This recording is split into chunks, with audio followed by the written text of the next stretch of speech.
Assalamualaikum warahmatullahi wabarakatuh. Sampurasun. Murid-murid Ibu di kelas 1 Kumaha Damang tepang deui sareng Ibu Abila dinu pangajaran bahasa Sunda di kelas 1. Ayeuna urang atos nincak di minggu katilu. Yuk urang kawitan diajar bahasa Sunda dinten ieu ku bacaan basmalah sasarengan. Bismillahirrohmanirrohim.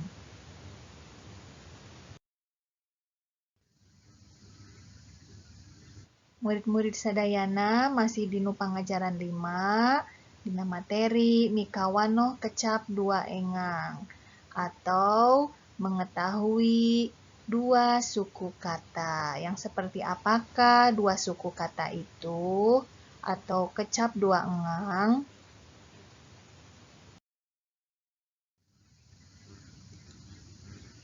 Anu dimaksud ku kecap dua engang atau dua suku kata nyaeta kecap anu diucapkeun dina sakali ngaluarkeun napas tina baham atau kata yang diucapkan sekali saat mengeluarkan nafas dari mulut.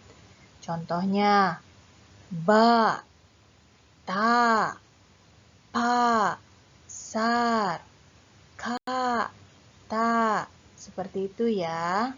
Mari kita pelajari selanjutnya. Nah, sekarang bagaimana cara menuliskan kata dua engang atau dua suku kata? Contohnya, Bapak. Bagaimana cara menuliskannya menjadi dua suku kata atau dua engang? Bapak. Ba, hiji, pa, dua. Jadi, Bapak itu adalah termasuk dua suku kata atau dua engang.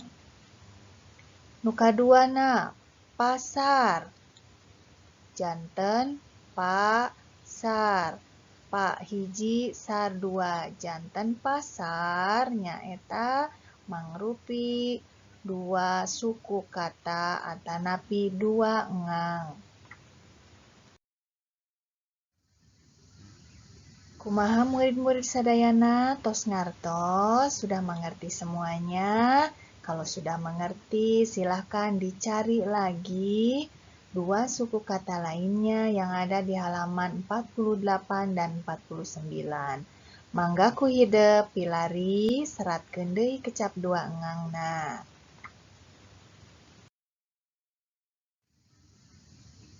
Upami parantos nyeratkeun pancena mangga dikintun ka Ibu. Mung dugi dieu wae materi ngeunaan kecap dua engang. Wassalamualaikum warahmatullahi wabarakatuh. Hatur nuhun.